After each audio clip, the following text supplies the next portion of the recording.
"Why didn't you call me?" said a Hell's Angel when he found her injured at the pier. The rain drummed steadily against the windshield of Jack's old pickup truck as he made his way home from the docks. His weathered hands gripped the steering wheel, knuckles white from the tension of navigating through the darkness. The rhythmic swish of the wipers marked time with his troubled thoughts. It had been another long day on his fishing boat. The work kept his mind busy, but in moments like these, when it was just him and the quiet hum of the engine, memories crept in uninvited. His niece Emily's face floated in his mind, not as she was now, but as the little girl who used to run to him with open arms, calling "Uncle Jack." Her smile had been so bright then. Jack shifted uncomfortably in his seat, his broad shoulders hunched forward.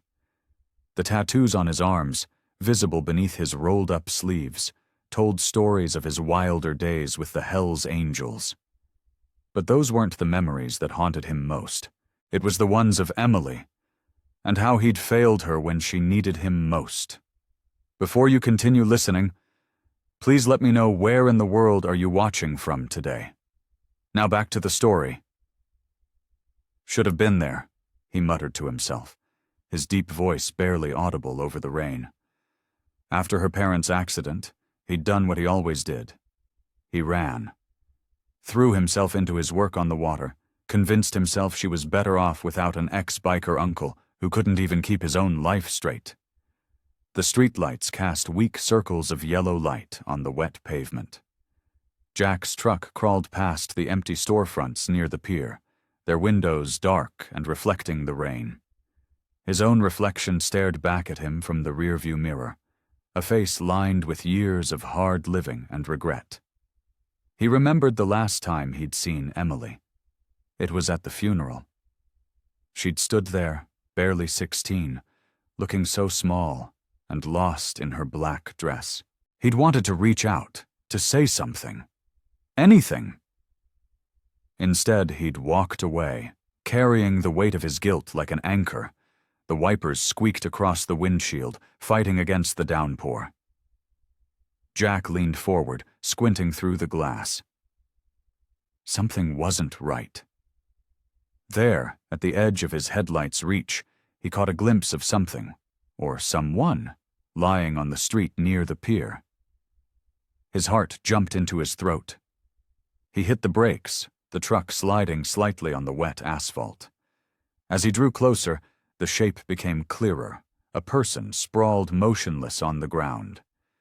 Jack's hands began to shake as he recognized the familiar curve of a face he'd known since it was small enough to fit in his palms. "No," he whispered, his voice cracking. "Oh God, no." He threw the truck into park and jumped out, not bothering to grab his rain jacket. The cold rain soaked through his flannel shirt as he ran to the figure on the ground. Emily lay there, her dark hair plastered to her face, her clothes soaked through. Her skin was pale, almost ghostly in the dim light, and angry bruises marked her exposed skin. "Emily!" Jack's voice boomed across the empty street as he dropped to his knees beside her. His large hands, usually so sure on the helm of his fishing boat, trembled as they hovered over her still form. She was breathing, but barely conscious, her eyes fluttering without focus. Blood mixed with rainwater on her temple, and the sight of it sent a wave of protective fury through Jack's chest. He gently cradled her head, his heart pounding with fear and rage at whoever had done this to her. "I've got you, kid," he said, his gruff voice thick with emotion. "I've got you now." Jack's hands shook as he lifted Emily's limp body from the wet pavement. Despite his massive frame, she felt frighteningly light in his arms, like a broken bird. The rain kept falling, washing away traces of blood from her face, but it couldn't wash away the terror gripping his heart. "Stay with me, kid," he mumbled, his voice rough with fear.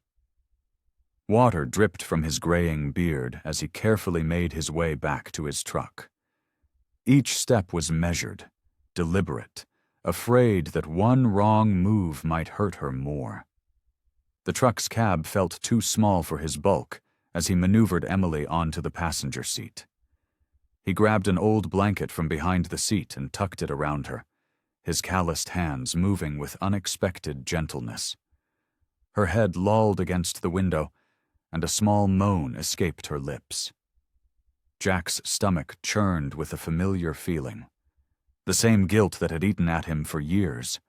If he hadn't stayed away, if he'd been there for her like he should have been, maybe she wouldn't be here now, broken and bleeding in his truck. The engine roared to life, and Jack pressed the accelerator harder than usual. The wipers couldn't keep up with the downpour, forcing him to lean forward, straining to see through the sheet of water. Every few seconds, his eyes darted to Emily's still form.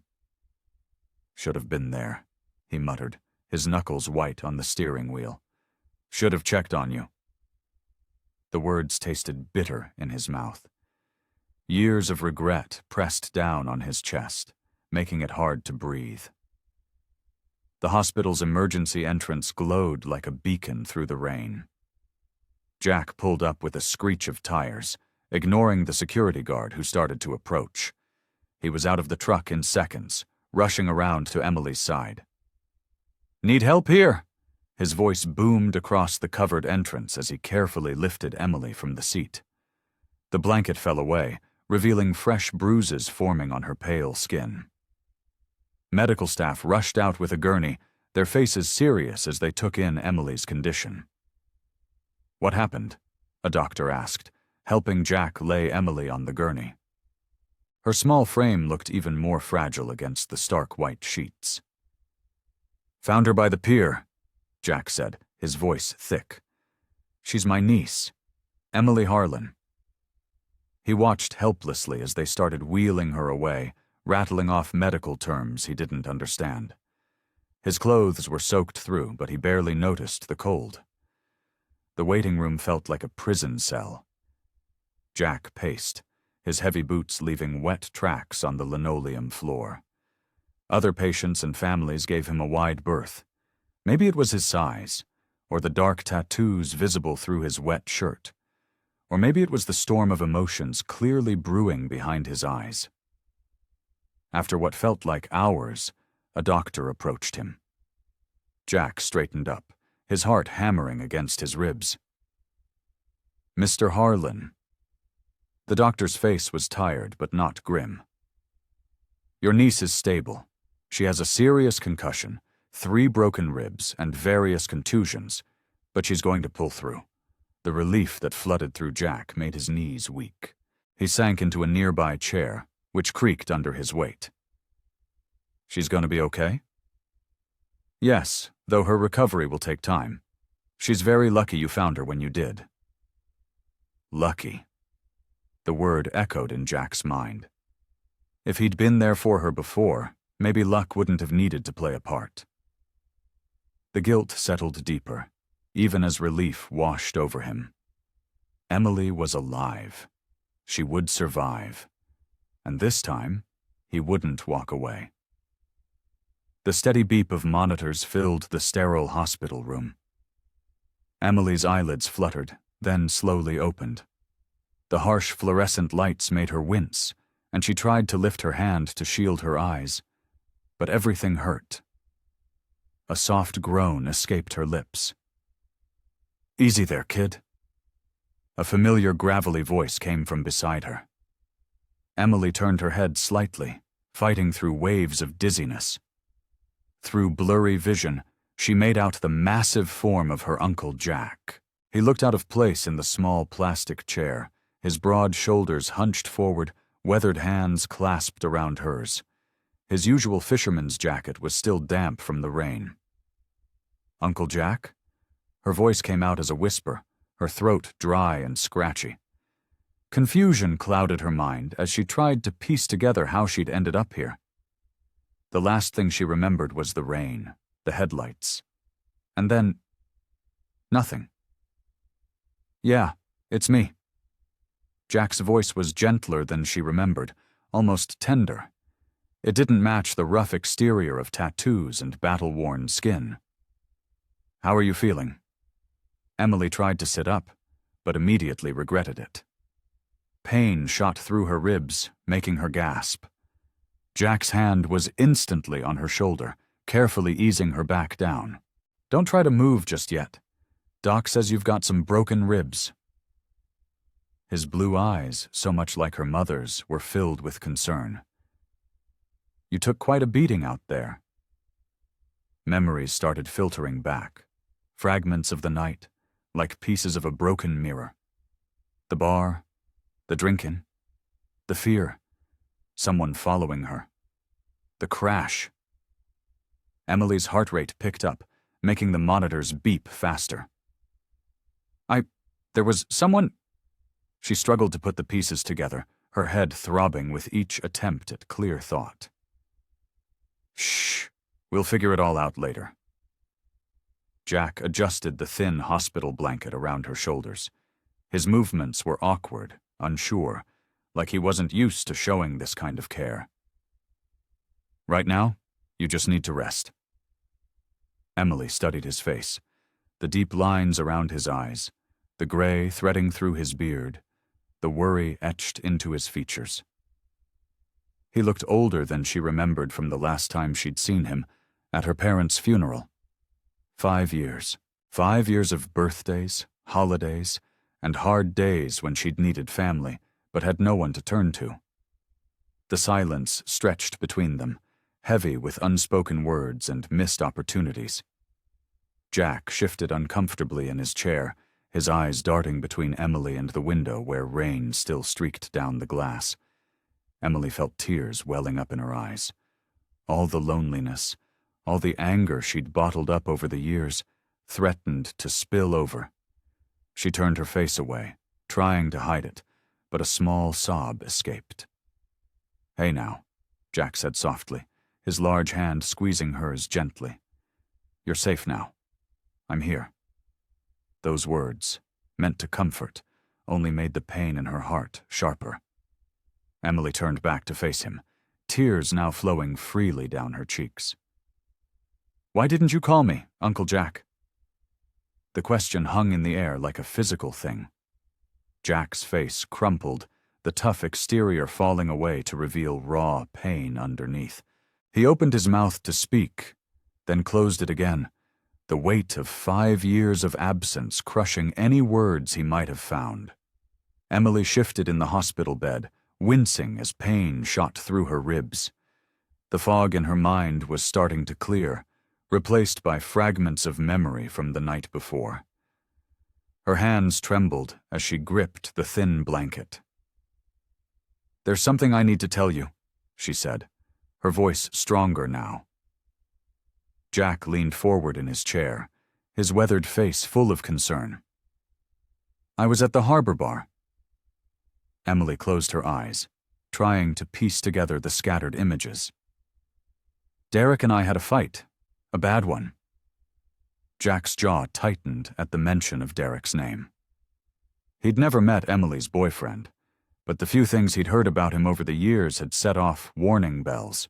"He was angry because—" Emily's voice cracked. "Because I told him I wanted to break up. He'd been pushing me to drink more, to do things I didn't want to do. When I finally stood up to him, he lost it." Tears rolled down her cheeks, and Jack handed her a tissue from the bedside table. His hands were gentle, but Emily could see the tension in his shoulders. "I left the bar. I just wanted to get away." Emily dabbed at her eyes. "But someone followed me. I saw headlights in my rearview mirror getting closer and closer. They wouldn't back off." Jack's expression darkened. "Did you see who it was?" Emily shook her head, then immediately regretted the movement as pain shot through her skull. "Everything happened so fast. The rain was so heavy, and I was scared. The car behind me kept getting closer.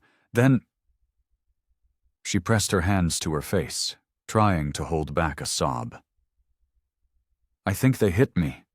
My car spun out of control. After that, it's all blank until I woke up here." Jack's hands curled into fists. The old familiar anger rose in his chest, the kind he hadn't felt since his days with the angels. He forced himself to take a deep breath, reminding himself that Emily needed his support, not his rage. "We need to report this," he said firmly. "Someone tried to hurt you." Emily's eyes widened with fear. "No, I can't.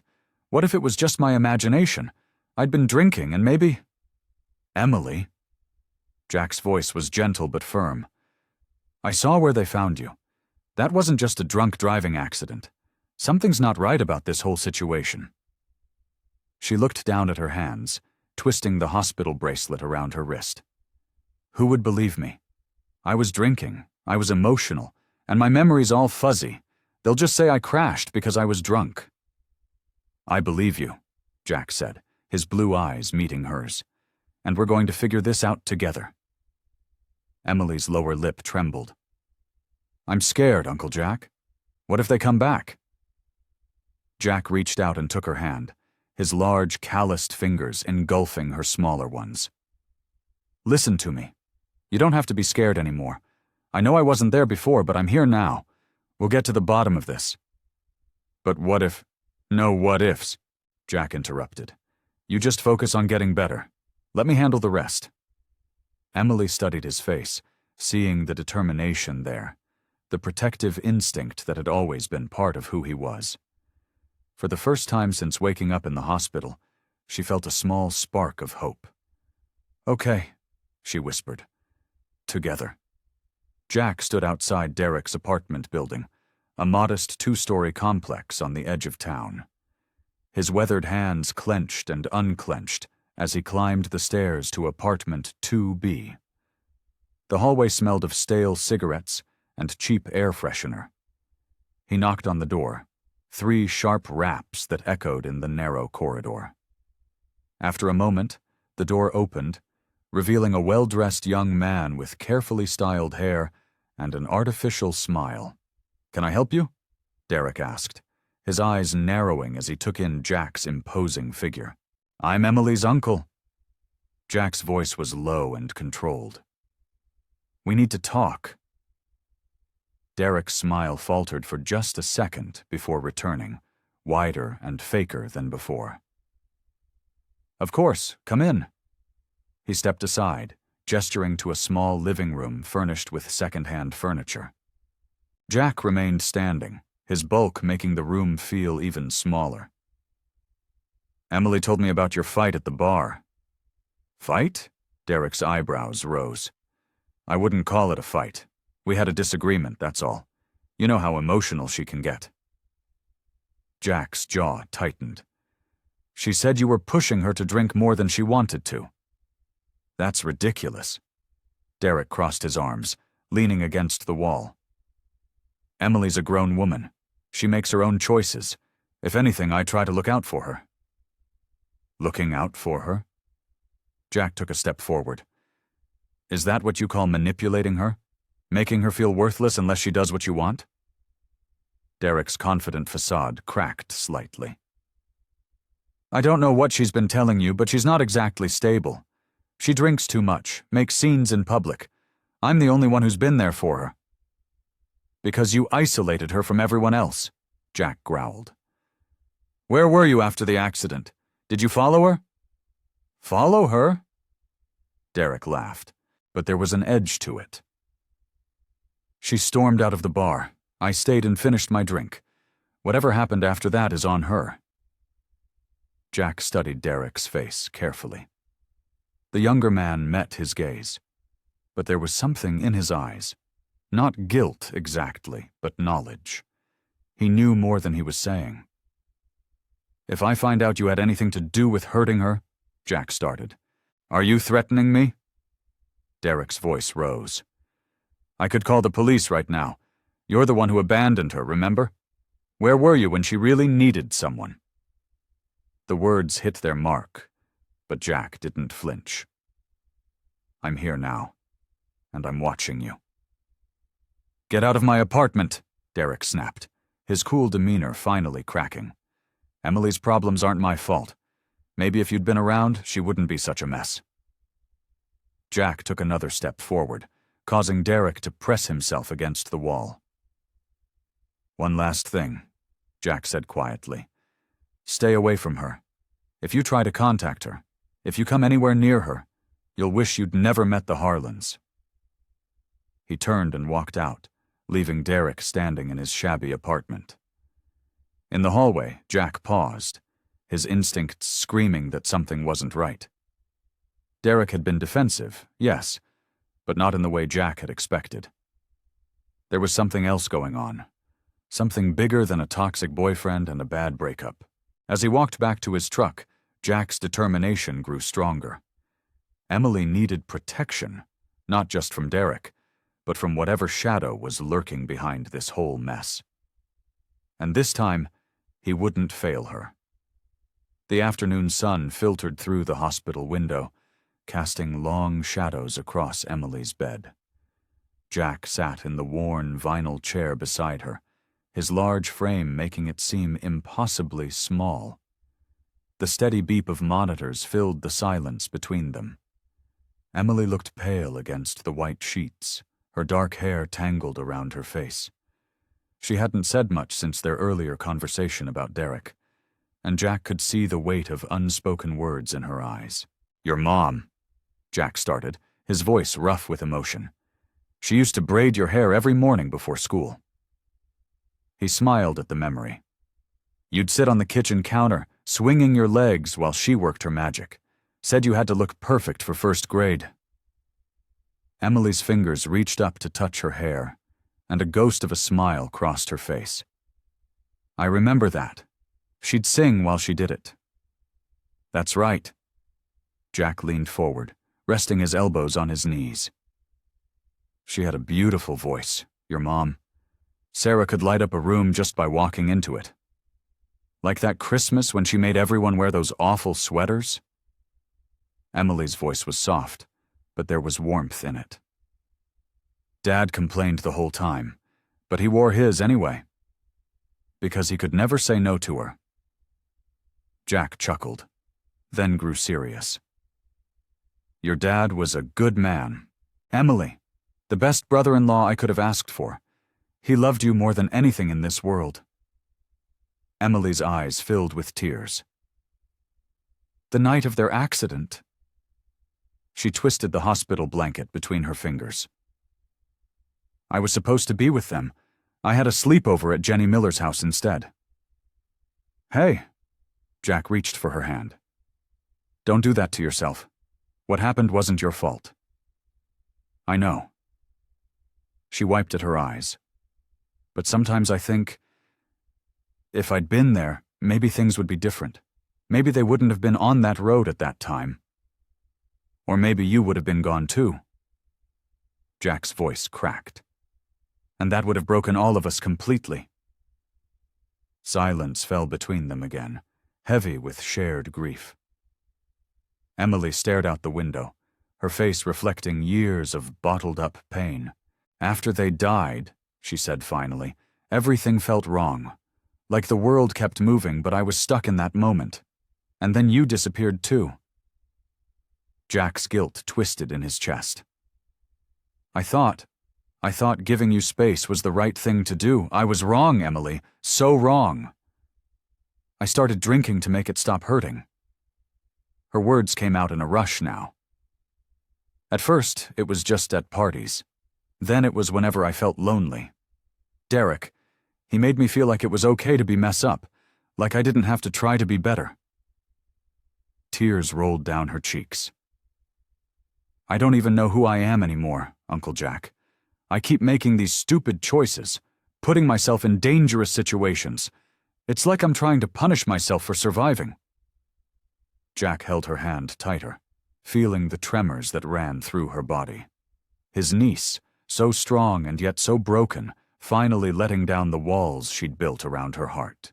"The drinking, the reckless behavior," Emily continued, her voice barely above a whisper. "It makes everything go numb for a while.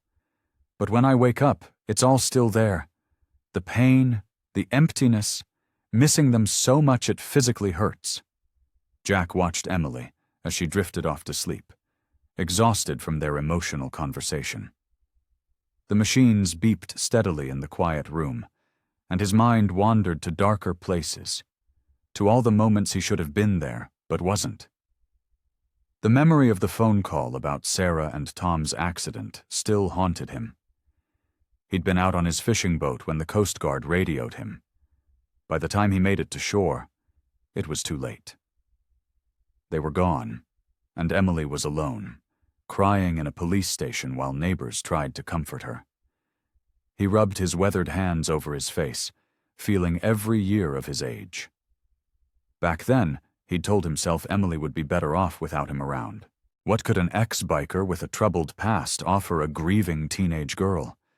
He'd convinced himself that distance was kindness, that his absence was protection. Some protection, he muttered, looking at the bruises on Emily's face.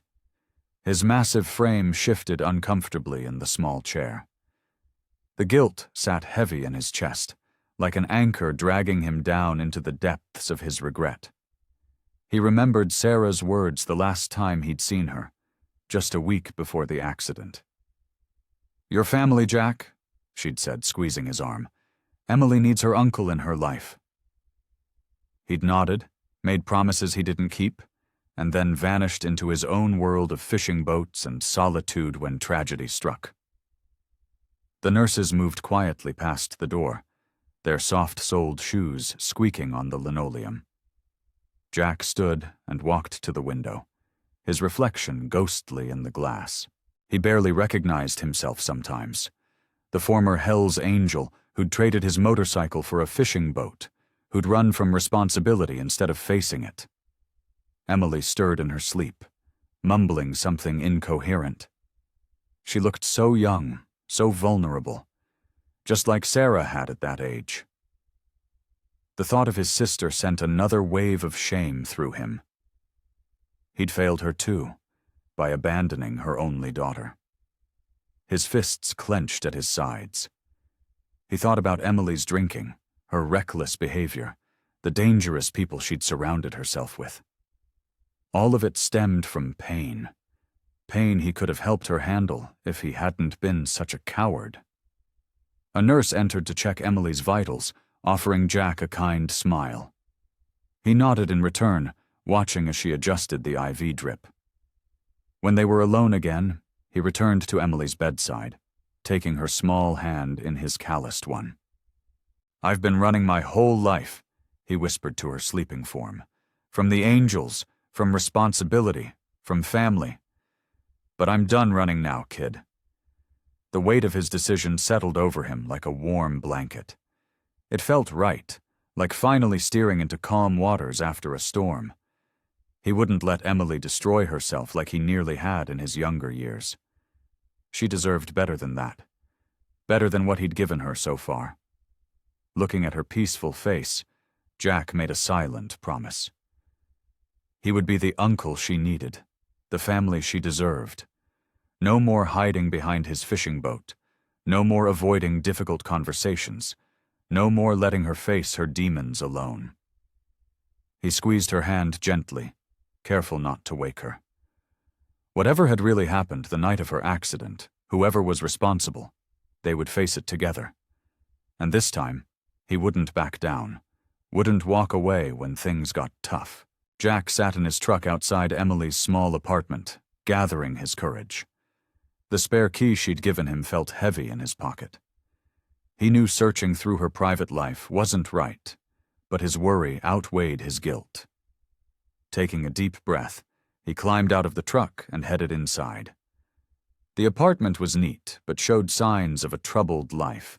Empty wine bottles lined the kitchen counter. Unpaid bills were scattered across the coffee table. Jack's heart ached as he moved through the space, seeing glimpses of Emily's struggles.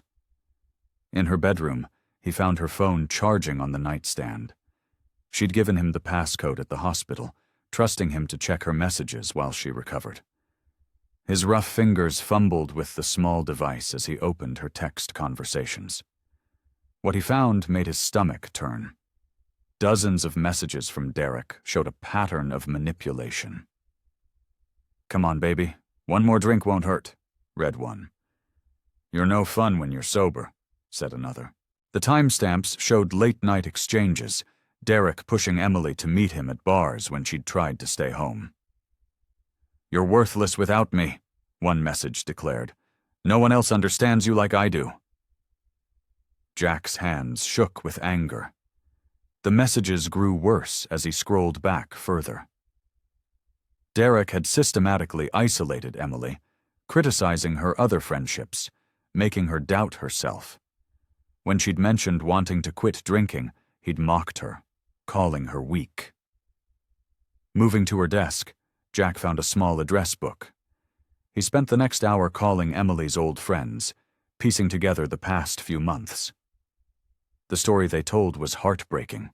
One after another described how Emily had withdrawn, stopped returning calls, changed her behavior. They'd watched helplessly as she spiraled under Derek's influence. "She used to paint," one friend mentioned, her voice sad. "Beautiful things, but she stopped when Derek said it was a waste of time." Jack looked around the room and noticed the easel in the corner, covered in dust. A stack of blank canvases leaned against the wall, untouched. His niece's talent, her passion, silenced by someone who should have encouraged her. Later that afternoon, Jack visited Emily in the hospital, the weight of his discoveries heavy on his shoulders. She was sitting up in bed, looking stronger but still fragile. "I need to show you something," he said gently, pulling out her phone. Emily's face fell as he started reading the messages. "Stop," she whispered. But Jack continued, his voice steady and kind. "This isn't love, Emily. This isn't support. What he's doing to you, it's abuse." Tears welled up in her eyes. "I know," she admitted, her voice barely audible. I felt so alone. He made me feel like he was all I had." "You were never alone," Jack said, taking her hand. "I know I wasn't there before, and that's on me. But I'm here now, and I need to understand what happened that night. Will you let me help?" Emily wiped her eyes, looking ashamed. "The texts. There's worse ones. From that night. I was trying to break things off with Derek, and he—" She trailed off, unable to continue. "Hey," Jack said softly, squeezing her hand. "You don't have to be embarrassed. Not with me. Let me look into this further. We'll figure it out together."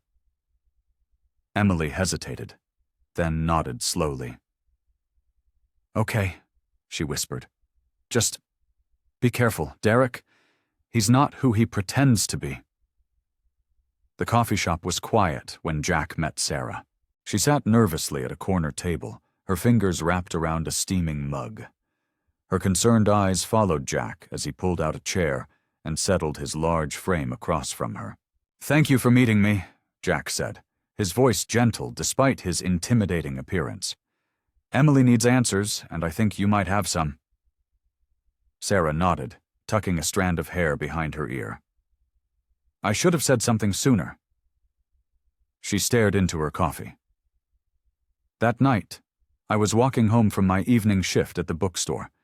It was already dark, and the rain had just started." Jack leaned forward, his weathered hands clasped on the table. "What did you see?" "They were arguing near Murphy's bar, right by the pier." Sarah's voice trembled slightly. Derek had his hand on Emily's arm. Not violent, but controlling, you know? She was trying to leave, saying she'd had enough to drink. Jack's jaw tightened. What did Derek do? He kept pushing her to stay, saying things like, "One more won't hurt," and "Don't be such a buzzkill." Sarah's eyes grew distant with the memory. Emily was clearly drunk already. She could barely walk straight. But Derek... She shook her head. He kept trying to drag her back inside. "Did you hear anything else?" Jack pressed gently. Sarah wrapped her arms around herself. Emily was crying. She said something about how he always did this, always pushed her too far. Derek just laughed and told her she was being dramatic. She looked up at Jack, her eyes filling with tears. "I should have stepped in, but Derek, he scares me, the way he looks at people sometimes, like he's sizing up his prey. Jack reached across the table and patted her hand. You're helping now. That's what matters. There's more, Sarah continued, her voice dropping lower. Emily had been trying to get sober. She'd been going to meetings, but Derek would show up afterward, convince her to celebrate her progress with just one drink. He'd say things like, "You can't be an alcoholic, you're too young," or "Real alcoholics drink way more than you." Jack felt a familiar anger rising in his chest, but he kept his voice steady. How long had this been going on? Months. Sarah's hands trembled around her mug. Every time Emily tried to get better, Derek would pull her back down. It was like he needed her to be broken. Back at the hospital, Jack found Emily awake, staring out the window.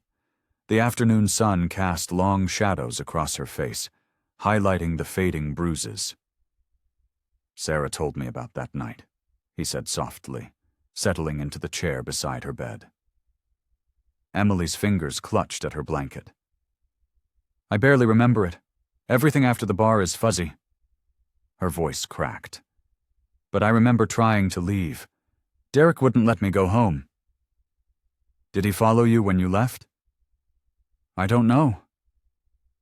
Emily's eyes filled with tears. I thought he loved me, Uncle Jack. I thought he was trying to help me have fun, be more outgoing. She wiped her eyes with shaking hands. But he just wanted to control me, didn't he? Keep me dependent on him? Jack watched his niece's face crumple with the weight of this realization. The strong, independent young woman he remembered had been slowly stripped away, replaced by someone who doubted her every thought and feeling. I was so stupid, she whispered. No, Jack said firmly. You weren't stupid. You were lonely, and he took advantage of that. He took her hand, his calloused fingers gentle against her skin.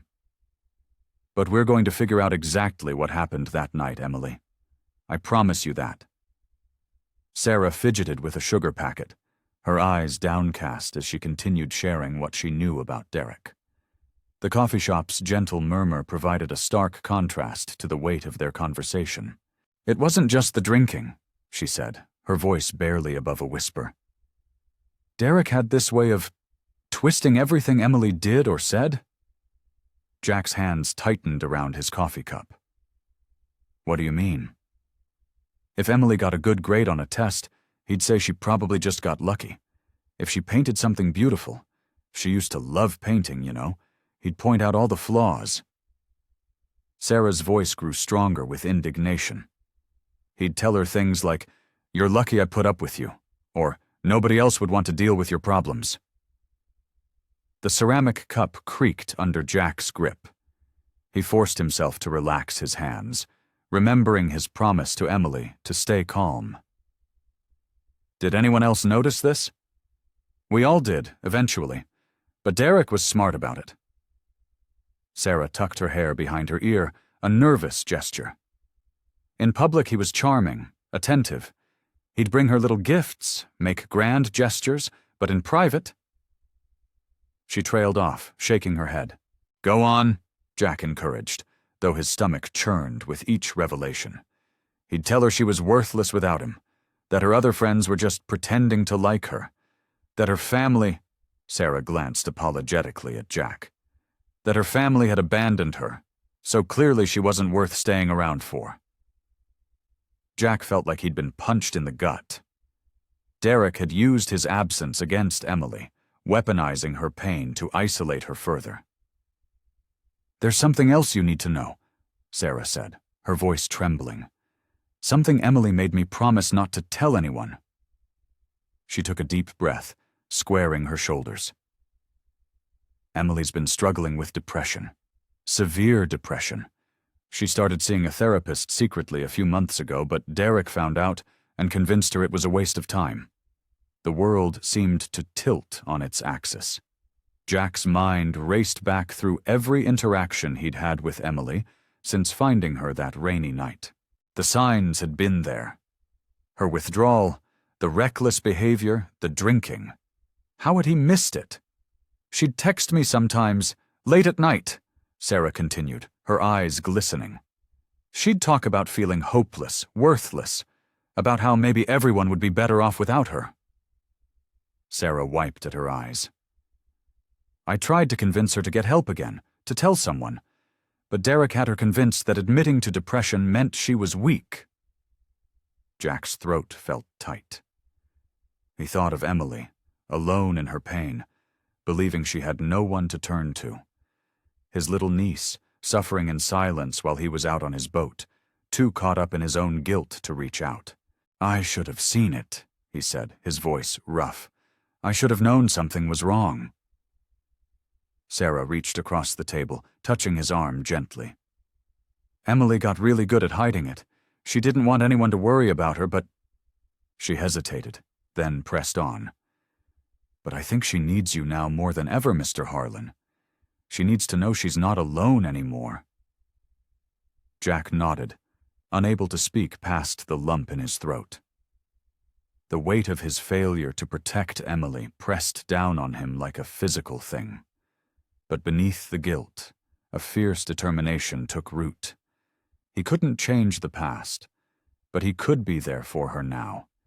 He could help her fight her way back to herself. Emily sat in her hospital bed, absently playing with the edge of her blanket.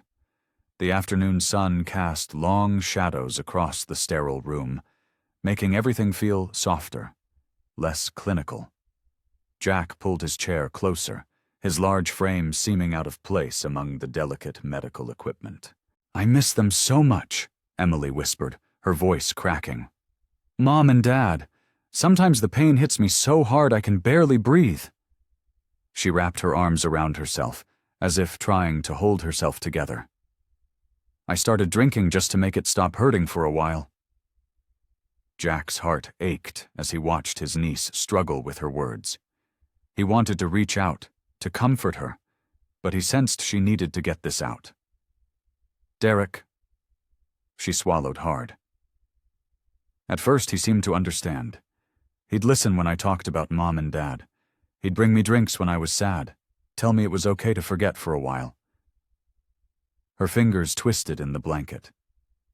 But then he started saying things, making me feel like I was too broken for anyone else to love.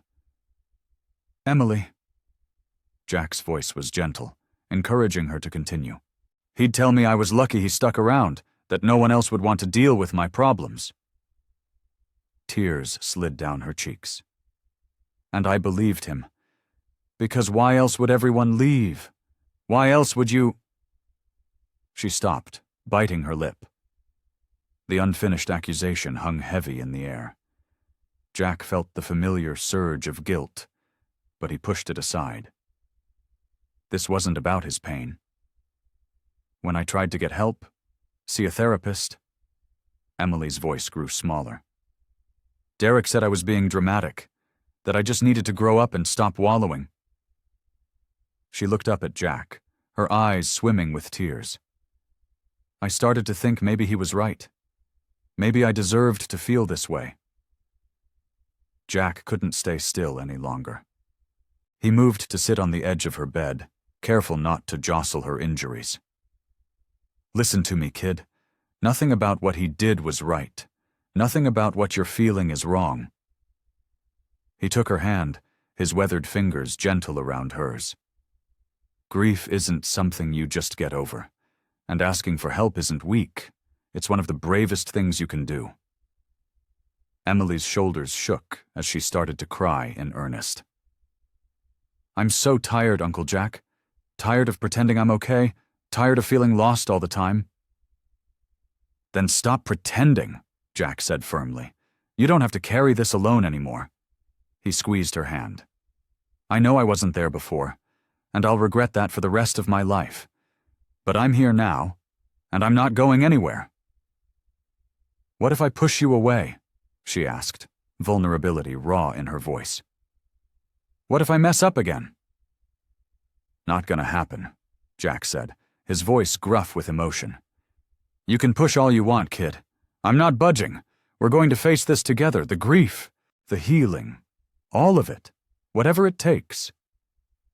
Emily looked at their joined hands, then back at her uncle's face. For the first time in years, she saw something there that made her heart lift just a little. Unwavering love and acceptance. "I'm scared," she admitted quietly. "Me too," Jack replied honestly. "But we're family, and family doesn't give up on each other. Not ever again." Jack sat at his kitchen table, surrounded by old photographs and newspaper clippings. The morning light filtered through his dusty windows, illuminating the scattered papers before him. His coffee had gone cold hours ago, forgotten as he pieced together the puzzle of Emily's accident. A yellowed newspaper article caught his eye. The headline read, "Local business deal goes south. Harlan family faces threats."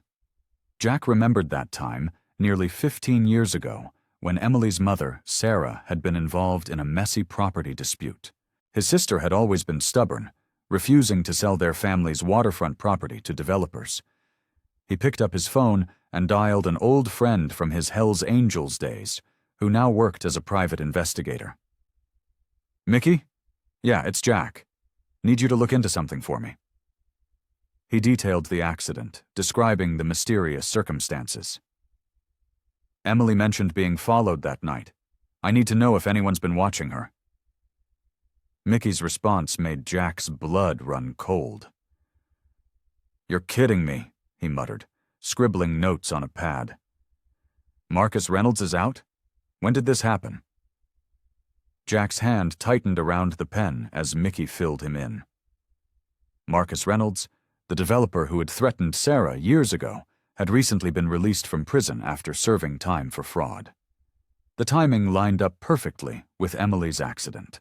Standing up, Jack paced his small kitchen, his heavy boots echoing on the worn linoleum. "What else you got?" he asked, listening intently as Mickey shared more details. Reynolds had been spotted in town several times over the past month. More disturbing were the reports of a black SUV following Emily on multiple occasions before the accident. Derek's manipulation had made her vulnerable, but someone else had seized the opportunity to strike. "Thanks, Mickey. I owe you one." Jack hung up and stared at the wall, his mind racing. The pieces were falling into place, but the picture they formed was ugly. He pulled out another article, this one detailing Reynolds' arrest. The man had sworn revenge on the Harlan family, blaming them for his downfall. Sarah's refusal to sell had exposed his illegal dealings, leading to his conviction. Now he was free, and Emily had paid the price. Jack's fist slammed onto the table, making the coffee cup rattle. Derek's emotional abuse had been just one part of a larger scheme. Reynolds had likely used Emily's vulnerable state, her isolation, to make her an easier target. Moving to his living room window, Jack looked out at the gray harbor waters. His niece wasn't just dealing with a manipulative boyfriend. She was caught in the crosshairs of a man's decades-old vendetta. The thought made his stomach churn. He picked up a photo of Sarah, taken just months before her death. His sister's smile seemed to mock him now, a reminder of how he'd failed to protect her daughter. The weight of this new revelation pressed down on his shoulders like a physical burden. Jack grabbed his jacket, his movements sharp with barely contained anger. Reynolds had used Derek's influence over Emily, taking advantage of her pain and isolation. The accident wasn't random, it was calculated, meant to send a message to the Harlan family. His hand trembled slightly as he reached for his truck keys. The fear for Emily's safety warred with his rage at the manipulation she'd endured. This wasn't just about helping his niece heal anymore. It was about protecting her from a threat she didn't even know existed. Jack pulled his truck into the parking lot of Mike's Diner, a rundown establishment on the outskirts of town.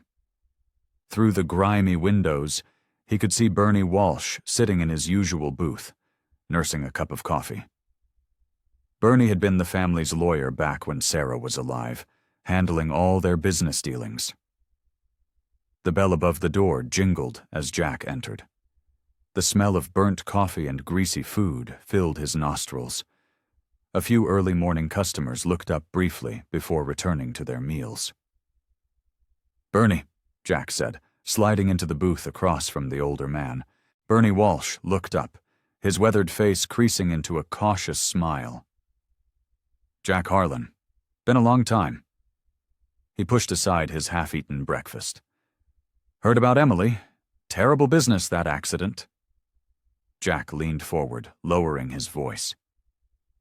"Need to know about the threats Sarah received before she died. The ones about the waterfront property." Bernie's face darkened. He glanced around the diner before speaking. "Marcus Reynolds. Real piece of work, that one. He wanted your sister's property for some big development project. When she wouldn't sell, things got ugly." "How ugly?" Jack's hands clenched into fists under the table. "Death threats, vandalism, intimidation." Bernie shook his head. "Sarah documented everything. That documentation helped put Reynolds away when his illegal dealings came to light." A waitress approached their table, but Jack waved her away. "Reynolds threatened my sister?" "More than threatened." Bernie pulled out an old leather wallet and retrieved a folded piece of paper. "Sarah gave me this to hold on to. Said if anything ever happened to her, I should keep it safe." He slid the paper across the table. Jack unfolded it carefully. It was a handwritten note from Sarah, dated just weeks before her death. His sister's familiar handwriting made his chest tighten. "Reynolds wasn't just after the property," Bernie continued, his voice barely above a whisper. "He had connections with some dangerous people. Your sister stumbled onto something bigger, money laundering, maybe worse. She was going to expose it all." Jack read through the note, his hands trembling slightly. Sarah had known she was in danger. She'd documented everything: names, dates, transactions. "Reynolds swore he'd make the Harlan family pay," Bernie said, taking a sip of his cold coffee. "He blamed Sarah for everything. His arrest, his reputation, losing his business. Now he's out of prison, and Emily has this mysterious accident." Jack felt sick. The timing was too perfect to be coincidence. Reynolds was using Derek's influence over Emily, taking advantage of her vulnerable state to exact his revenge. "There's more," Bernie added, pulling out another paper. "Reynolds was seen meeting with Derek Thompson last month. Your niece's boyfriend isn't just some troubled young man, Jack. He's been working with Reynolds." The revelation hit Jack like a physical blow. Emily wasn't just dealing with an emotionally abusive boyfriend. She was caught in the middle of something far more sinister. Reynolds had orchestrated everything, using Derek to isolate and manipulate Emily, making her an easier target. Bernie reached across the table, placing a hand on Jack's arm. "Be careful, Jack. Reynolds isn't the kind of man who gives up easily. And now that Emily's survived the accident..." He left the sentence hanging. Jack stood up, his chair scraping against the linoleum floor. The weight of this new threat settled over him like a heavy blanket. He had to protect Emily, but how could he guard against an enemy operating in the shadows, using people she trusted against her? The morning sun seemed dimmer as he left the diner, the truth about Emily's accident burning in his mind. He wasn't just fighting to help his niece heal anymore, he was fighting to keep her alive. Jack found Derek at the waterfront, leaning against the railing and staring out at the gray waves. The young man's perfectly styled hair and expensive jacket seemed out of place among the working boats and weathered dock. "We need to talk," Jack said, his voice carrying over the sound of crying seagulls. Derek turned, his charming smile not quite reaching his eyes. "Mr. Harlan, come to threaten me again?" "No more games." Jack moved closer, his large frame towering over Derek. "I know what you've been doing to Emily. The manipulation, the drinking, all of it." Derek's smile faltered slightly. "Emily's a grown woman. She makes her own choices. Like the choice to drive drunk that night? Jack's hands gripped the railing so hard his knuckles turned white. After you got her all worked up? I didn't force her to drink, Derek said, but there was a slight tremor in his voice. She needed me. She was lost, alone. I gave her purpose. Purpose? Jack's voice rose. You tore her down, made her think she was worthless without you. What kind of man does that? Derek's facade began to crack. He ran a hand through his hair, messing up its perfect arrangement. You don't understand. Emily was already broken when I met her. I saw an opportunity. An opportunity for what? Jack stepped closer, his shadow falling over Derek. To help her, Derek said quickly, then laughed bitterly. Okay, fine. To control her. Is that what you want to hear? She was so easy to manipulate, so desperate for someone to care about her. Where were you when she needed family, huh? Jack's fist clenched, and Derek flinched, backing up against the railing. You're right, Jack said, his voice rough with emotion. I wasn't there, but I'm here now. Go ahead, Derek taunted, though fear flickered in his eyes. Hit me. Show Emily what kind of man her uncle really is. Jack raised his fist, trembling with rage. Derek cowered, dropping his smug attitude. Wait. Derek held up his hands. I didn't cause the accident, I swear. Yes, I manipulated her. Yes, I'm a piece of garbage, but I didn't try to kill her. Jack lowered his fist slightly. What do you mean? Someone else was watching her that night, Derek said, words tumbling out. I saw them, a black car following her for weeks. I thought maybe it was you at first, keeping tabs on her, but then I saw the driver once, someone I'd met before. Who? Jack demanded. Derek glanced nervously over his shoulder at the water. I can't. He'll kill me if I tell you. He's dangerous, more dangerous than you know. He's been planning this for years. Tell me. Jack grabbed Derek's jacket. The same man who's been watching you, too, Derek said, his voice shaking. He used me to get to Emily. Said if I didn't help him, he'd make sure I disappeared. I didn't know he was going to hurt her, I swear. I just thought he wanted information about the family. Jack released Derek's jacket, his mind racing. Why Emily? Why now? Derek straightened his jacket with trembling hands. Because she's the last connection to her mother, and her mother had something he wanted, something worth killing for. Jack stood at the pier long after Derek had scurried away. The waves crashed beneath him, but he barely heard them. His mind raced through memories, trying to piece together a puzzle that had been sitting incomplete for years. Sarah, his sister, Emily's mother.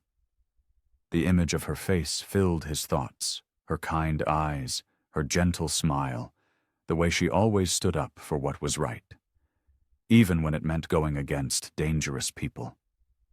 What did you get mixed up in, sis? Jack muttered, gripping the railing. He remembered the weeks before her death. Sarah had been acting strange, nervous. She'd called him several times, wanting to talk about something important, but he'd been too caught up in his own life to listen. Then the accident happened, and he'd buried his guilt along with his sister and brother-in-law. But now, standing here with Derek's words echoing in his head, things started clicking into place. The accident that killed Sarah and her husband might not have been an accident at all, and whatever had caused it was now threatening Emily. Jack pulled out his phone and dialed an old friend from his Hell's Angels days. Mike? Yeah, it's Bear. Listen, I need you to dig up everything you can about Sarah's last few weeks at the bank where she worked. Something wasn't right. He paced the pier as he talked, his heavy boots thudding against the wooden planks. Sarah had been a bank manager, always by the books, always honest. But in those final weeks, she'd seemed worried, distracted. She'd mentioned something about numbers not adding up, about someone powerful who might be involved. Check who was on the board then, Jack continued. Anyone who left suddenly or came in right before she died. And Mike? This is about family. I need this fast. After hanging up, Jack leaned against a weathered post and watched a fishing boat cruise into the harbor. The pieces were starting to form a clearer picture, and it made his stomach turn. Someone had been using the bank for something illegal. Sarah must have discovered it. And now, years later, that same person was trying to tie up loose ends, starting with Emily. The guilt hit him like a physical blow. He'd abandoned Emily when she needed him most, too caught up in his own grief and shame to see that she might still be in danger. He'd thought staying away would protect her from his rough past, but instead, it had left her vulnerable to someone far worse. "Not anymore," Jack growled, pushing himself off the post. He pulled out his wallet and removed a worn photograph. It showed Sarah standing outside her bank, proud and smiling on her first day as manager. In the background, partially cut off, stood a man in an expensive suit. Jack had never paid attention to him before, but now, his phone buzzed with a text from Mike. Found something. Board member resigned week after Sarah died. Guy named Marcus Fletcher, real estate mogul, still in town. Jack's jaw clenched. The man in the photograph, the same man who'd given a touching speech at Sarah's funeral, the same man who'd tried to buy the Pier last year, wanting to build luxury condos. The weight of truth settled over Jack like a heavy blanket. This wasn't just about Emily's accident anymore. This was about justice for Sarah, about protecting what family he had left. He'd failed them both once. He wouldn't fail again. Emily sat on the edge of her hospital bed, her legs dangling over the side. The evening sun cast long shadows through the window, painting streaks across the sterile floor. Her hands trembled as she clutched a paper cup of water, watching ripples form on its surface. "I keep messing everything up," she whispered, her voice cracking. "First Mom and Dad, and now—" She couldn't finish the sentence. Jack looked up from the chair where he'd been sitting, his weathered face creased with concern. "Emily." "No," she cut him off, the cup shaking more violently in her grip. "You don't understand. Everything I touch falls apart. Derek was right about that much." A bitter laugh escaped her lips. "I'm poison." The cup slipped from her fingers, spilling water across the floor. Emily stared at the spreading puddle, tears welling in her eyes. "Look at what I've done. You were living your life, and I dragged you into this mess. Now you're digging through old wounds, dealing with dangerous people." Her voice broke completely. "All because of me." Jack stood up, his large frame casting a shadow over her. "That's not— It is true!" Emily's voice rose, thick with emotion. "Mom and Dad died, and I couldn't handle it. Instead of being strong, I fell apart. I drank. I pushed everyone away. I let Derek control me because—" She wrapped her arms around herself, shoulders shaking. "Because maybe I deserved it. Maybe I'm not worth anything better." The monitors beeped steadily in the background as Emily's tears fell freely now. "Sometimes I think everyone would be better off if you hadn't found me that night. If I had just—" Jack moved suddenly, kneeling in front of her. His large, calloused hands gently took hers, and Emily was struck by how such a big man could be so tender. When she looked up, she saw tears in his eyes, something she'd never seen before. "Listen to me, kid," he said, his voice rough with emotion. "You're worth everything to me. Everything."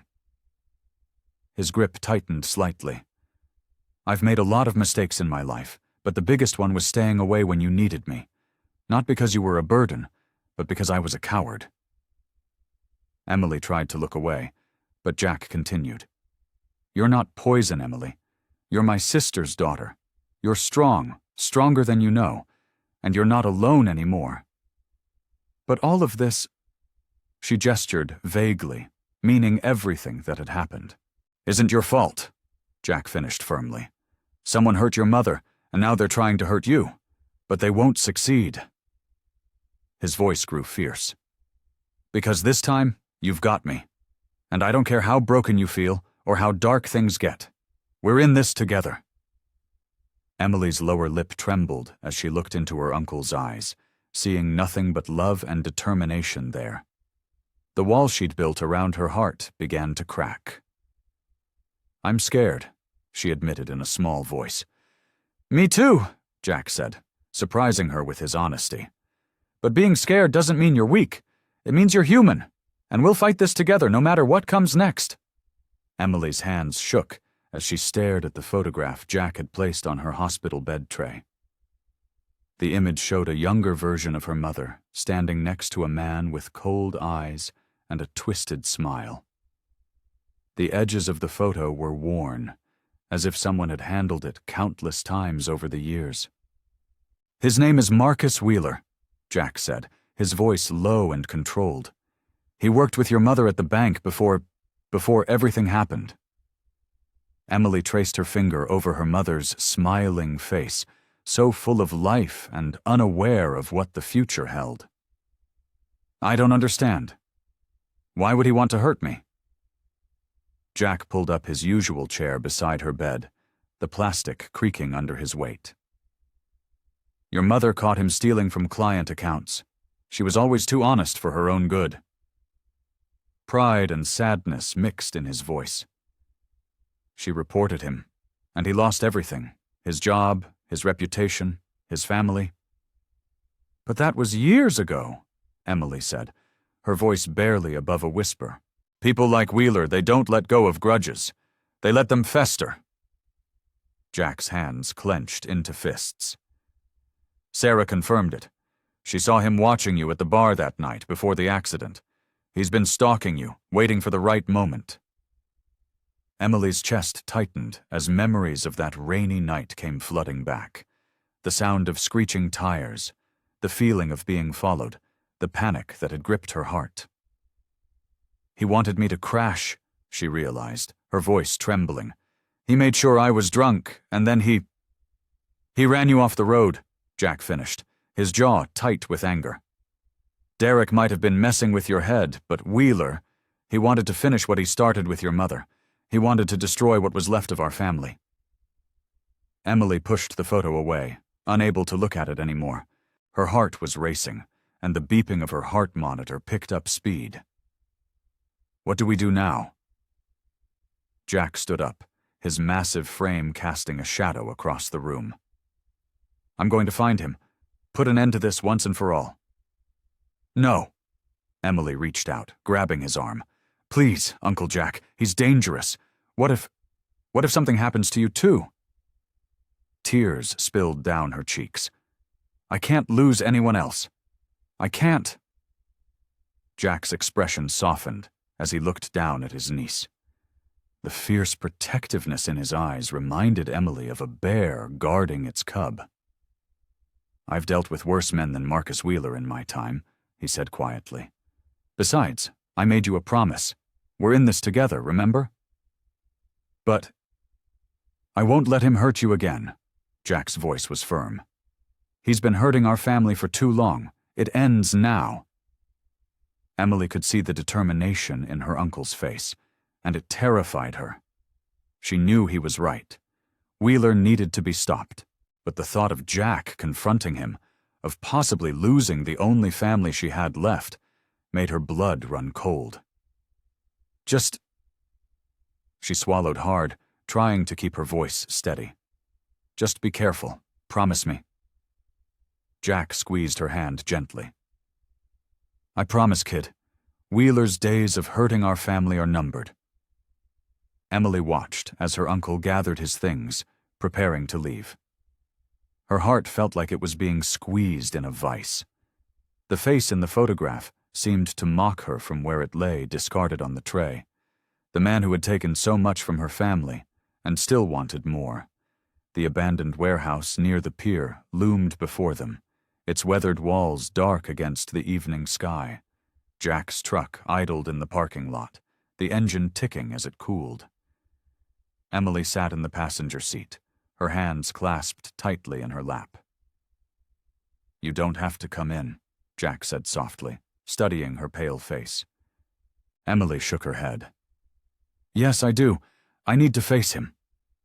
They walked toward the building together, Jack's large frame protective beside Emily's smaller one. The door creaked as they entered, and their footsteps echoed on the concrete floor.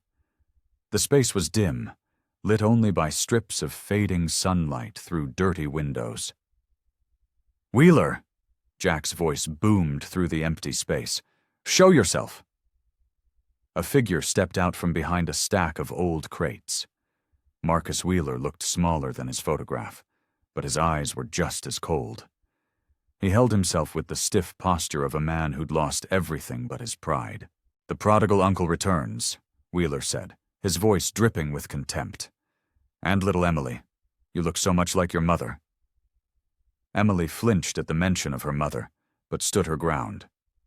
"Why?" she asked, her voice trembling slightly. "Why didn't you just leave us alone?" Wheeler's face twisted. "Leave you alone? Like your mother left me alone when she destroyed my life?" He took a step forward, and Jack immediately moved closer to Emily. "I lost everything because of her. My job, my reputation, my family, all gone." "You did that to yourself," Jack growled. "Sarah was just doing the right thing." "The right thing?" Wheeler laughed bitterly. The right thing would have been minding her own business. But no, she had to be the hero. And now look, she's dead, and her daughter's following in her footsteps, drinking herself into oblivion. Emily felt tears spring to her eyes. "You've been watching me?" "For months," Wheeler admitted, a cruel smile playing on his lips. "Waiting for the perfect moment. That boyfriend of yours made it so easy, getting you drunk, making you vulnerable. All I had to do was follow you that night, wait until you were on that dark road." Jack's hands clenched into fists. "You could have killed her." "That was the point," Wheeler snapped. "I wanted you to feel what I felt, watching everything you love slip away piece by piece. I wanted you to know what it's like to lose everything." Emily stepped forward, anger replacing her fear. "My mother did the right thing," she said firmly. "She caught you stealing from innocent people. You're nothing but a thief and a coward." Wheeler's face contorted with rage. He lunged forward, but Jack was faster. In one fluid motion, he grabbed Wheeler's arm and twisted it behind his back, forcing him to his knees. "It's over, Wheeler," Jack said, his voice deadly calm. "The police are on their way. They know everything. About the stalking, about the accident. You're done hurting my family." Wheeler struggled, but Jack's grip was iron. "You think this changes anything?" he spat. "You can't erase what happened. You can't bring them back." "No," Emily said quietly, tears streaming down her face. "We can't. But we can stop you from hurting anyone else." Blue and red lights flashed through the warehouse windows as police cars pulled up outside. Wheeler sagged in Jack's grip, finally defeated. As the police entered and took control of the situation, Emily felt a weight lift from her shoulders. Not completely gone, but lighter than before. Jack wrapped an arm around her shoulders as they watched the police lead Wheeler away. They stood there in silence, both processing the confrontation that had just unfolded. The past couldn't be changed, but at least now they could face the future without looking over their shoulders. The therapist's office was painted in soft blues and greens, with comfortable chairs and potted plants that made it feel less clinical. Emily sat on the edge of the couch, fidgeting with the hem of her sweater. Jack waited patiently in the lobby, his large frame somehow making the small waiting room chairs look even tinier. "I'm nervous," Emily had whispered to him before going in. "I'll be right here," he'd promised, giving her hand a gentle squeeze. Dr. Sarah Martinez was younger than Emily had expected, with kind eyes and a gentle smile. "Would you like to tell me why you're here, Emily?" Emily took a deep breath. I've been lost for a while now. After my parents died, I started drinking, making bad choices. Then there was this accident. Her voice trembled. Take your time, Dr. Martinez said softly. In the weeks that followed, Emily found herself opening up more during her sessions. She talked about her parents, about the grief that had consumed her. She spoke about Derek and his manipulation, about Wheeler's revenge plot, and about the crushing weight of feeling alone for so long. Jack drove her to every appointment, rain or shine. Sometimes they'd stop for coffee afterward, sitting in comfortable silence or talking about small, everyday things. It was during one of these coffee stops that Emily finally found the courage to ask what had been on her mind. Why did you stay away for so long? Jack's weathered hands wrapped around his coffee cup. I was scared, he admitted, his voice rough with emotion. After your parents died, I couldn't face you, couldn't face my own grief. I thought staying away would protect you from my past, from who I used to be. I was wrong, Emily. So wrong. Emily reached across the table and touched his hand. I understand now. I've been running too. As the seasons changed, Emily began to notice small changes in herself. The nightmares became less frequent. She started painting again, something she hadn't done since her parents died. Her therapist helped her develop coping mechanisms for when the anxiety got too overwhelming. One sunny afternoon, she was working on a painting in Jack's backyard. He'd cleared out his spare room for her art supplies, making sure she had everything she needed. The canvas before her showed a lighthouse standing strong against a stormy sea. That's beautiful, Jack said, bringing her a glass of lemonade. It's how I feel sometimes, Emily explained, adding touches of white to the waves. Like I'm in the middle of a storm, but there's this light, this hope that keeps me going. Jack smiled, the corners of his eyes crinkling. You're stronger than you know, kid. Emily looked at her uncle, this big, tough man who'd become her anchor. I couldn't have done any of this without you. The healing wasn't linear. There were still bad days when the grief felt overwhelming, when the trauma of the accident came rushing back. But Emily wasn't alone anymore. When the darkness crept in, Jack was there with his quiet strength and unwavering support. During one therapy session, Dr. Martinez asked Emily what she wanted for her future. I want to live, Emily said, surprising herself with the certainty in her voice. Not just survive, but really live. I want to paint, to help others who've been through similar things. I want to make my parents proud. And how do you feel about that goal? Emily thought about Jack waiting in the lobby, about the art supplies in his spare room, about the small steps she'd taken toward healing. Scared, she admitted, but ready to try. The sun was setting over the harbor as Jack sat on his weathered porch, the wood creaking beneath his weight. His thick fingers traced the faded tattoos on his forearm, remnants of a life he'd left behind. The distant cry of seagulls mixed with the gentle lapping of waves against the pier, creating a rhythm that matched his thoughtful mood. Through the window, he could see Emily in the makeshift art studio he'd set up, lost in her painting. The sight of her there, safe and healing, squeezed something in his chest. It was different from the guilt that had haunted him for years. This was something warmer, more hopeful. You've changed, his old friend Mike had told him yesterday at the docks. Never thought I'd see the day when the bear would turn into a teddy bear. Jack had just grunted in response, but Mike's words stuck with him. He wasn't the same man who'd roared down highways with the Hells Angels, or the broken soul who'd hidden from his family's pain. The old Jack would have solved problems with his fists, would have let rage guide his actions. But watching Emily's struggle had taught him something about strength, real strength. His thoughts drifted to the therapy sessions he'd started attending himself. At first, he'd felt ridiculous sitting in that small office, his large frame making the furniture seem like dollhouse pieces. But slowly, like rust falling away from old metal, he'd begun to open up about his own pain. Redemption isn't about erasing the past, his therapist had said. It's about choosing a different path forward. Jack pulled out the worn photo he kept in his wallet, Emily's parents on their wedding day. His sister had looked so happy, her smile bright enough to light up the whole church. He'd failed her by running away after her death, failed Emily by leaving her to face her grief alone. "I'm sorry," he whispered to the photograph, "but I'm here now.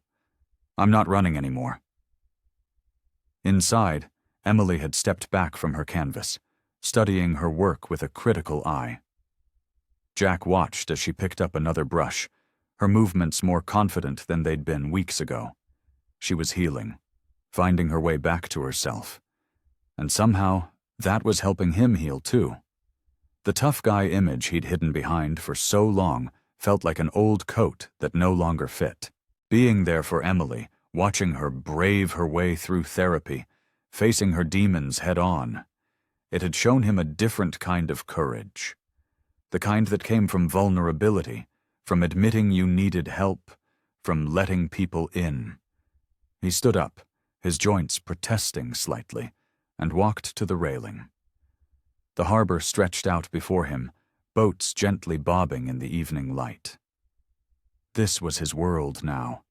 Not the roar of motorcycles or the thrill of danger, but the quiet strength of being someone's anchor. Emily looked up and caught his eye through the window, offering a small wave. Jack waved back, his heart full. He'd spent years thinking he needed to protect her from his past, from who he used to be. Now he understood. What she needed wasn't protection from his past, but his presence in her future. The sea breeze carried the salt-tinged air around him, and Jack straightened his shoulders. He wasn't just Emily's uncle anymore. He was her protector, her guide, her family in the truest sense.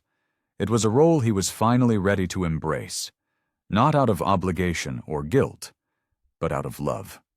The evening stretched long and peaceful as Jack and Emily sat on the back porch of his weathered house by the harbor. The last hints of sunset painted the sky in soft oranges and pinks, while the gentle sound of waves provided a soothing backdrop to their conversation. Emily wrapped her hands around a steaming mug of tea, her fingers tracing the rim absently. "You know," she said, her voice quiet but steady, "I used to be so angry at you, for not being there after Mom and Dad died." Jack's weathered face creased with familiar pain, but he didn't look away. He'd learned that sometimes the hardest conversations were the most important ones. "I was lost back then," he admitted, his deep voice gentle. "Seeing your mom's accident, it broke something in me. I thought staying away was protecting you from all my darkness." Emily nodded slowly, understanding filling her eyes. "We were both lost, weren't we? Me with Derek, the drinking. You with your guilt." She paused, taking a careful sip of her tea. "But somehow we found our way back." "Yeah," Jack agreed, his massive frame settling more comfortably in his chair. "Those therapy sessions, they're teaching me things I wish I'd known years ago, about facing pain instead of running from it." A seagull called overhead, its cry carrying across the peaceful harbor. Emily set her mug down and pulled her knees up to her chest, looking younger and more vulnerable than she had in weeks. "I'm thinking of going back to art school," she said suddenly. "I dropped out when things got bad with Derek, but I miss it. Creating things, you know?" Jack's face lit up with a warm smile. "That's great, kid. I've seen your paintings. You've got real talent." "Really?" Emily's voice carried a hint of her old uncertainty. "Sometimes I worry I'm too broken to start over." "Hey," Jack leaned forward, his voice firm but gentle. "We're all a little broken, but broken things can be rebuilt stronger than before." He gestured toward the harbor. "Look at those boats out there, Every one of them has been battered by storms, needed repairs, but they're still sailing. Emily's eyes welled with tears, but they weren't sad ones. When did you get so wise, Uncle Jack? He chuckled, the sound rumbling deep in his chest. Must be all that salt air. They sat in comfortable silence for a moment, watching the boats bob gently in the harbor. The peace between them felt earned, hard-won through tears and truth, and trying again. I want to be better, Emily said softly. Not just for me, but for Mom and Dad, too. I think they'd want us to heal, to be a family again. Jack reached over and squeezed her hand gently, his large fingers careful around her smaller ones. We are a family, Em. Different than before, maybe, but stronger for what we've been through. Emily wiped at her eyes with her free hand. Thank you, she whispered, her voice thick with emotion. For not giving up on me, even when I pushed you away. For believing I could get better. Jack squeezed her hand again. That's what family does, kid. We're a team now. You and me. We're stronger together than we ever were apart. Emily stood in her old apartment, surrounded by cardboard boxes and memories she was ready to leave behind. Sunlight streamed through the windows, casting long shadows across the bare wooden floors. Her hands trembled slightly as she picked up her phone, scrolling through the contacts one last time. Derek's name sat there like a dark stain. Her finger hovered over the delete button, hesitating for just a moment. She thought about all the times he'd made her feel worthless, all the nights she'd spent crying because of his cruel words. With a deep breath, she pressed delete. The action felt like cutting away a poisoned part of herself. Need help with those boxes? Jack's deep voice came from the doorway. He filled the frame with his broad shoulders, but his presence no longer felt intimidating. It felt safe. Just a few more to go, Emily said, managing a small smile. She looked around at the half-empty apartment. It's weird, you know? I thought leaving this place would be harder. Jack picked up one of the heavier boxes with ease. Sometimes the things we think will break us end up setting us free instead. Emily nodded, picking up a smaller box filled with art supplies, the only remnants of her creative past she'd managed to keep during her darkest days. She'd already deleted the numbers of the drinking buddies who'd enabled her worst behaviors, blocked the social media accounts of people who'd dragged her down. Sarah called yesterday, Emily said, following Jack down to his truck. She wanted to know if I'd reconsider, keep hanging out with the old crowd. Jack loaded the box carefully, then turned to face her. And what did you tell her? I told her I couldn't. Emily's voice grew stronger. I said I was done with that life. Done with the drinking, done with the drama, done with pretending I was okay when I wasn't.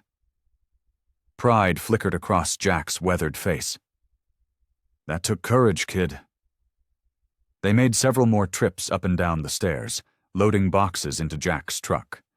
Each trip felt like shedding another layer of her old life. The apartment grew emptier, lighter, just like her heart. Near the end, Emily found an old photo stuck behind the kitchen counter. It showed her with Derek and their old crowd, all holding drinks, fake smiles plastered on their faces. She didn't even recognize herself in the picture. The lost look in her eyes, the tension in her shoulders. Found something? Jack asked, noticing her pause. Emily crumpled the photo and tossed it in the trash. Nothing worth keeping. The last box contained her painting supplies and a blank canvas she'd bought months ago but never used. She ran her fingers over its pristine surface, feeling possibilities she hadn't allowed herself to imagine in years. Ready? Jack asked softly, standing by the door. Emily took one final look around the empty apartment.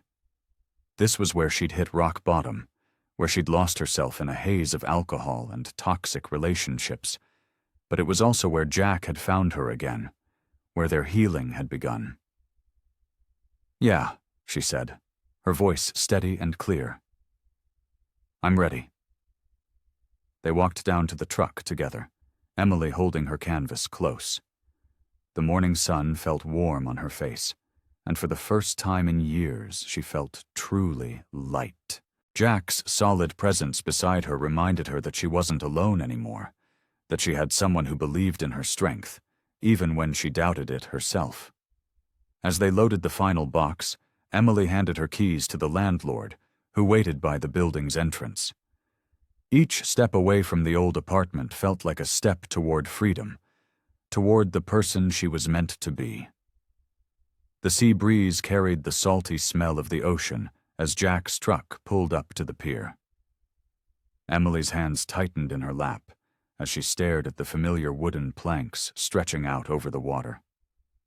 This place had been the scene of her lowest moment, but today it felt different. "We don't have to do this if you're not ready," Jack said, his voice gentle despite his imposing frame. Emily shook her head. "No, I want to." She opened the door and stepped out, the wooden boards creaking beneath her feet. They walked together down the pier, past fishermen with their lines cast into the dark water. The spot where the accident happened was just visible from here, a section of repaired guardrail glinting new and silver in the morning light. "I was so lost that night," Emily said, stopping to lean against the railing. "I couldn't see any way forward. Everything felt dark and heavy." Jack stood beside her, his presence solid and reassuring. "I remember finding you here. Scariest moment of my life." Emily turned to look at her uncle. The morning sun caught the silver in his beard, and his eyes were soft with concern. "You saved my life that night, not just by finding me, but by staying, by not giving up on me even when I tried to push you away." "I'd already made that mistake once," Jack said, his voice rough with emotion. "Wasn't going to do it again." They stood in comfortable silence, watching the waves lap against the pier's supports. A seagull wheeled overhead, crying out to its companions. "You know," Emily said, "I used to come here sometimes, before the accident. I'd watch the boats and wonder if you were out there somewhere, fishing." She paused, collecting her thoughts. "I was so angry at you for staying away. But now I understand better. We were both running from our pain." Jack's big hand came to rest on her shoulder. "We're not running anymore, kid." Emily nodded, feeling the truth of those words settle in her chest. The pier no longer felt like a place of darkness and pain. Instead, it had become something else, a beginning point where their healing had started. "I've been thinking about painting again," she said, watching a fishing boat cut through the waves. "Maybe I'll come out here sometimes, bring my easel." Jack's face lit up with a smile. "Your mom used to paint here too, you know. Said the light was perfect, especially in the morning."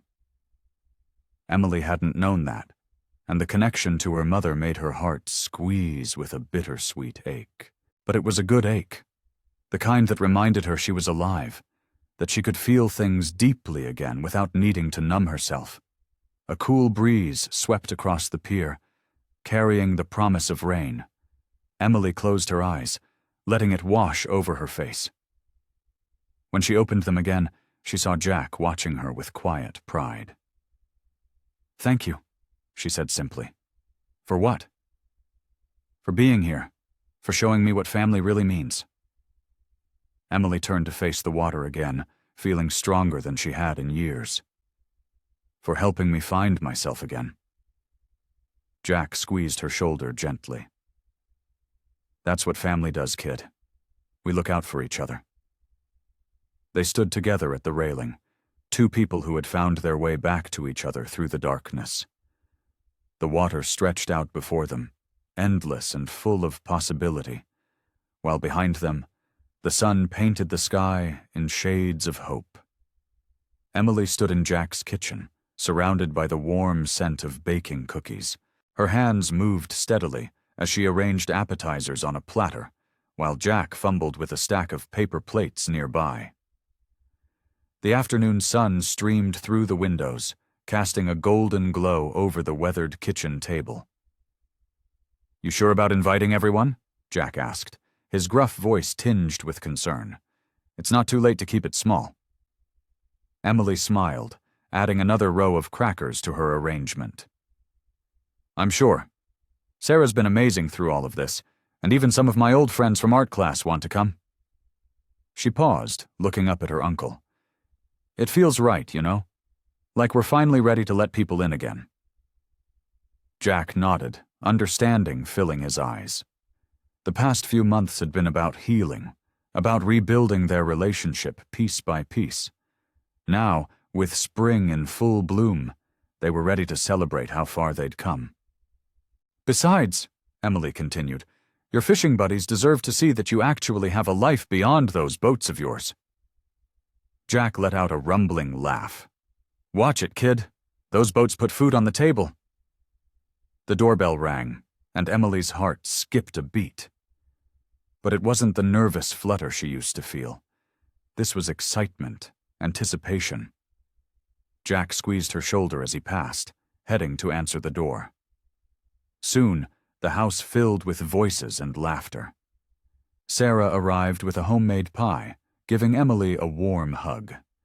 Jack's fishing crew filtered in, their weathered faces breaking into smiles as they teased their boss about his newly discovered domestic side. Emily's art teacher came bearing a housewarming gift, a set of new paintbrushes that made Emily's eyes water with gratitude. The gathering spilled out onto Jack's back deck, where strings of lights twinkled in the early evening air. Emily watched as Jack worked the grill, looking more relaxed than she'd ever seen him. He was in his element, surrounded by people who cared about them both. "Your uncle's different now," Sarah said, appearing at Emily's side. "Happier," Emily nodded, watching as Jack flipped burgers with one hand while gesturing animatedly with the other, telling some fishing story to his captivated audience. "We both are," she replied. The evening air was perfect, not too warm, not too cool. Someone had brought a portable speaker, and soft music drifted through the conversations. Emily found herself moving from group to group, sharing stories, accepting hugs, feeling the warmth of community wrap around her like a familiar blanket. As the sun began to set, casting long shadows across the deck, Emily noticed Jack standing at the railing, taking a quiet moment to himself. She walked over, leaning against the weathered wood beside him. "Pretty good turnout," he said, his voice soft.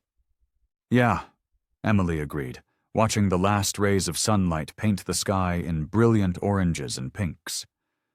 "Who knew we had so many people in our corner?" Jack turned, surveying the gathering. His fishing crew was sharing stories with Emily's art friends, while Sarah and the others were engaged in animated conversation around the food table. The scene was filled with life, with connection, everything they'd been missing for so long. Emily felt tears prick at her eyes, but they were happy tears. She looked up at her uncle, at the man who had become her anchor, her protector, her family in every way that mattered. "Thank you for calling me, Uncle Jack. I hope you like this story. Please share what's your favorite part of the story and where in the world you are watching from. Have a wonderful day."